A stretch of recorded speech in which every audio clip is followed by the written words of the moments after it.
The way I see it, you can think of AI-generated prose as creative junk food. It's fast, it's easy to get, and it fills the page.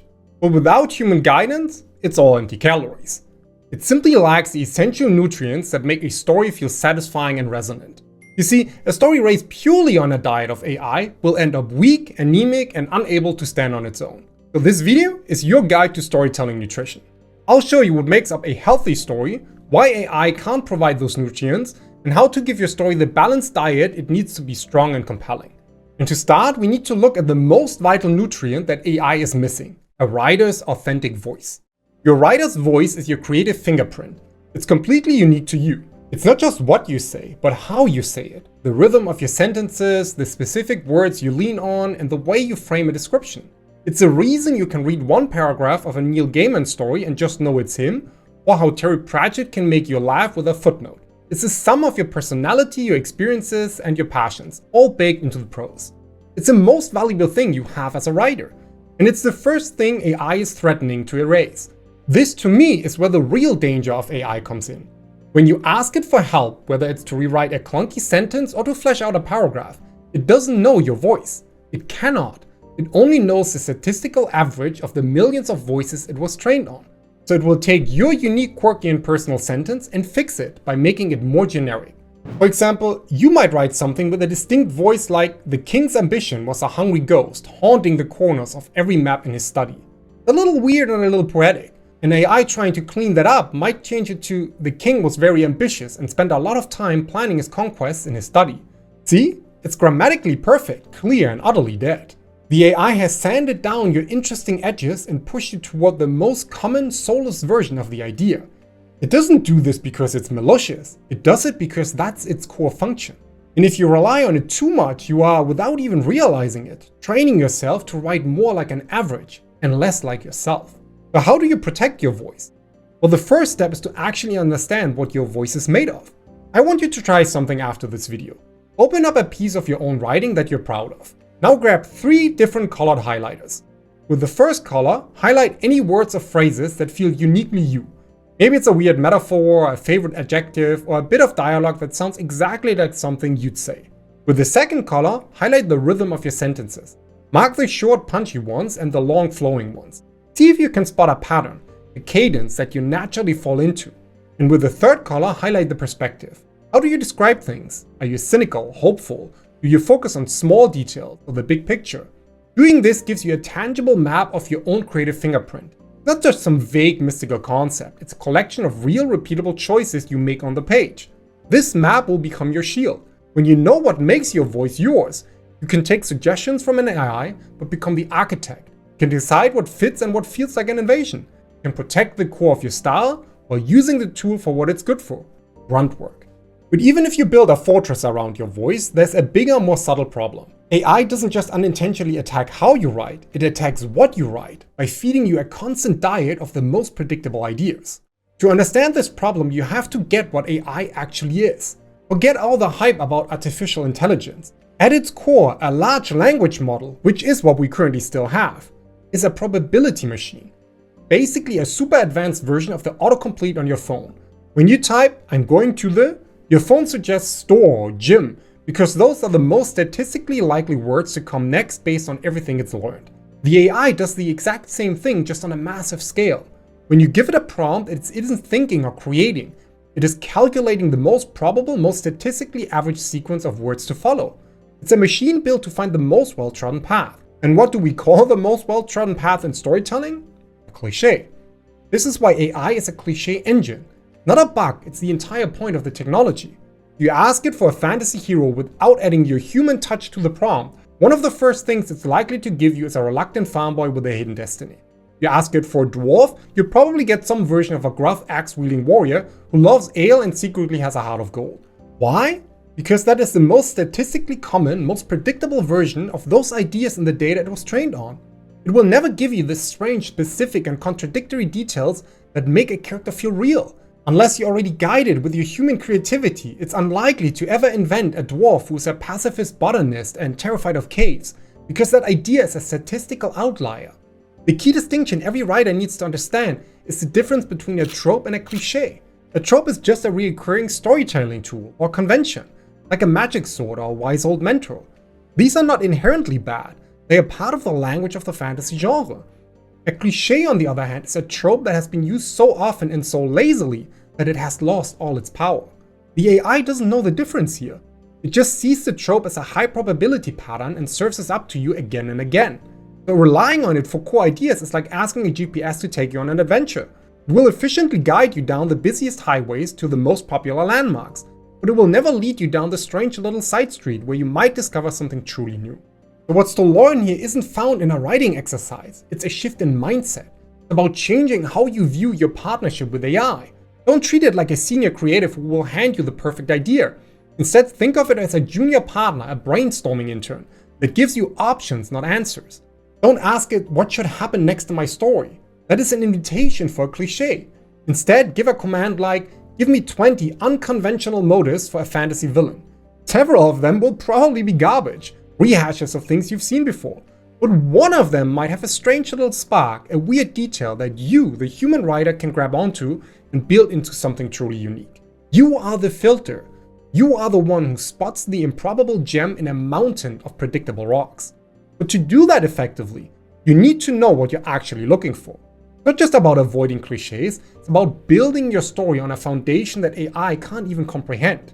So what is this foundation I'm talking about? What is the one thing that AI will never truly understand about storytelling? I call it the story promise. It's the single guiding principle that answers the question, why does this story matter? Think of your story like a solar system. Your plot, your characters, your world, those are the planets.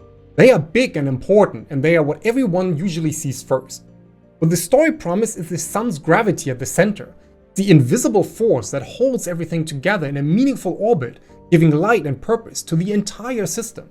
Without it, you don't have a solar system. You just have a bunch of cold dead rocks floating in space. This is the invisible flaw in AI-driven writing. An AI can generate planets, and give you a plot, it can describe a character, it can build a world, but it cannot generate the gravity. It can't create the core of meaning because it doesn't understand meaning. It only understands data and patterns. You could probably even prompt an AI to write a sentence that looks like a story promise.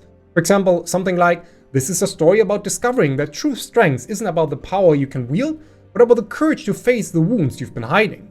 But when it does so, it's just echoing words. It doesn't feel the weight of that statement. It doesn't know why vulnerability can be a source of strength, or what it feels like to confront a painful past. Only you, the human writer, can choose a promise that resonates with you and then intentionally build an entire story to prove it. But how do you find this for your own story? Well, it's simpler than you think.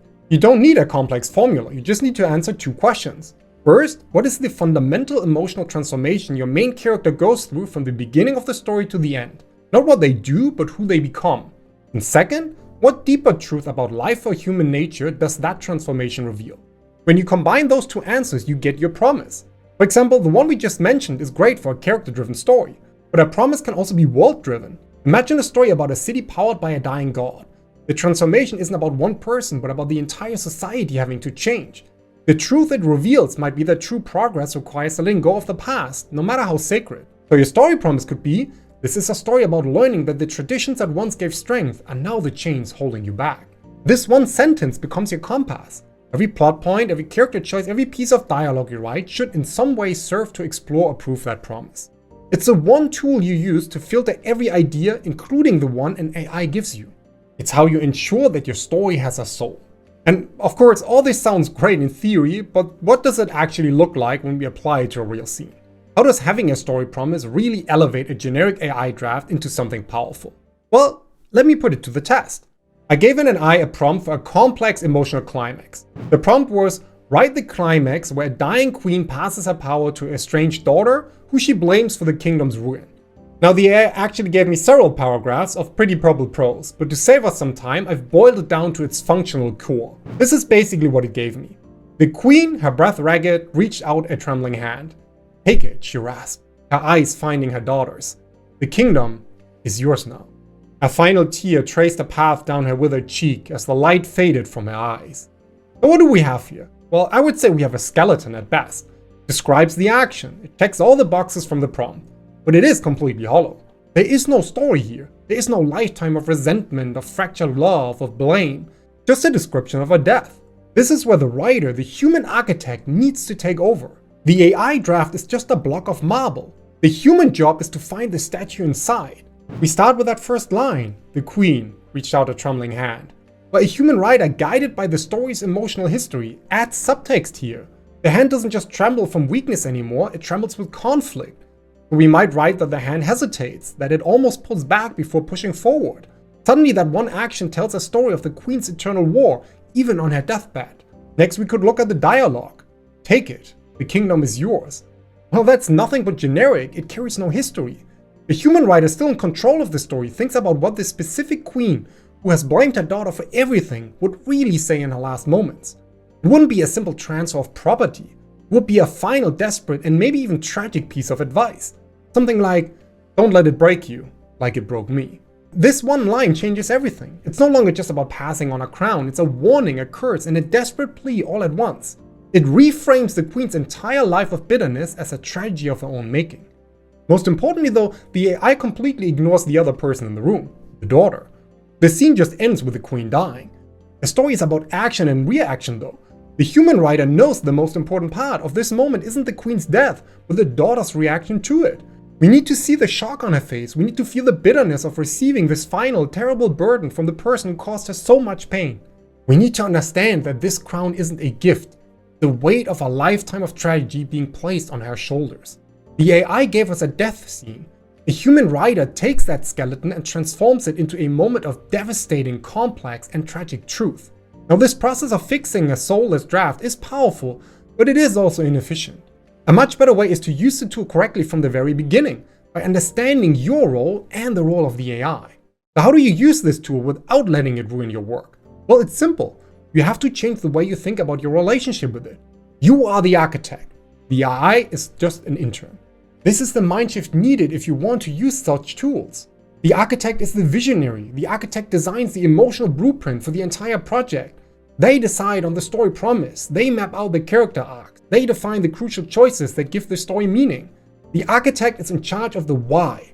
The intern, on the other hand, is a brilliant, incredibly fast, but very literal-minded assistant. The intern handles the grunt work. The intern handles the what. And here's what that looks like in practice. The architect, that's you, decides, my story needs a culture that values intricate metalwork and has a deep connection to the stars. You don't ask the AI, create a culture for me. That's the architect's job. Instead, you turn to your intern and say, give me a list of 20 real-world constellations and their mythologies. The AI will do that in seconds. Then you, the architect, look at that list and find the one that sparks an idea, the one that fits the emotional blueprint you've already designed. You handle the meaning, the intern handles the data. The same principle applies even if you use AI to generate a first draft of a scene. You can absolutely ask your intern to write about your hero entering a cursed forest, especially if you give it a style guide based on your own work. But you cannot treat that draft as the finished product. Your job as the architect is to go through that draft line by line, just as we did with the queen's death scene, and infuse it with the meaning you designed from the start. You add the specific detail of how the hero's hand hesitates before touching a corrupted tree, revealing the inner conflict, or you rewrite the generic description of creepy woods to reflect the hero's personal fears. The AI can provide a scaffold, but you are the one who builds the actual story onto it. The moment you let the intern start making architectural decisions, that's when the entire structure becomes weaker. But to actually be a good architect yourself, you need to have a blueprint. You need to know what you're building before you ever break ground. And that blueprint is exactly what I'm going to show you in this video next here. If you've ever felt lost in the middle of a draft, or you're afraid to even start because you don't have a clear path to begin with, this is the video you've been waiting for.